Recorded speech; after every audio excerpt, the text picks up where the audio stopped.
Thanks for stopping by for this week's 2 Minutes with Tim. This week I want to talk about black boxes. Now when I say black boxes, you probably right away think of airplanes and airplane crashes. After an airplane crash, we always hear the news about people trying to go out and secure the black box on the airplane. And that black box gives the officials information about the plane's speed and altitude right before the crash. That information is valuable in that it helps experts and officials determine what caused the plane to go down. Many people don't know that your car probably has a black box. This is a black box from a car. If your car was manufactured after 2014 in the United States, 100% of them have black boxes.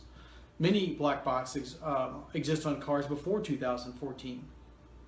Not unlike airplanes, event data recorders or black boxes on cars provide valuable information about the car right before a crash. Information such as speed, brake use, engine conditions, whether airbags were deployed, whether the seatbelts were used, information that can be really important determining what caused a crash and who was responsible for the crash.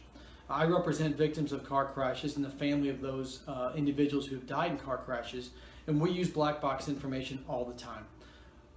Information from black boxes can be helpful because they provide concrete facts that can be helped to determine who is responsible for a crash. Now, it's important after a crash to contact a lawyer right away because insurance companies usually try to get rid of cars immediately after a crash to avoid paying expensive storage fees. That means that cars are crushed and often hauled off along with the important black box, and it prevents us from being able to access that information.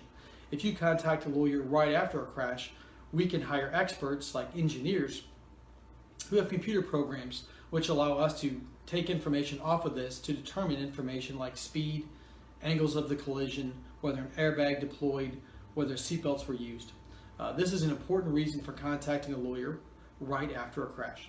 If you or a loved one has been involved in a crash, feel free to give me a phone call. I'm happy to provide information. We represent families and individuals who have been victims of car crashes and have recovered millions of dollars for those individuals. You can reach me at 573-635-7977. And thanks for stopping by for this week's 2 Minutes with Tim.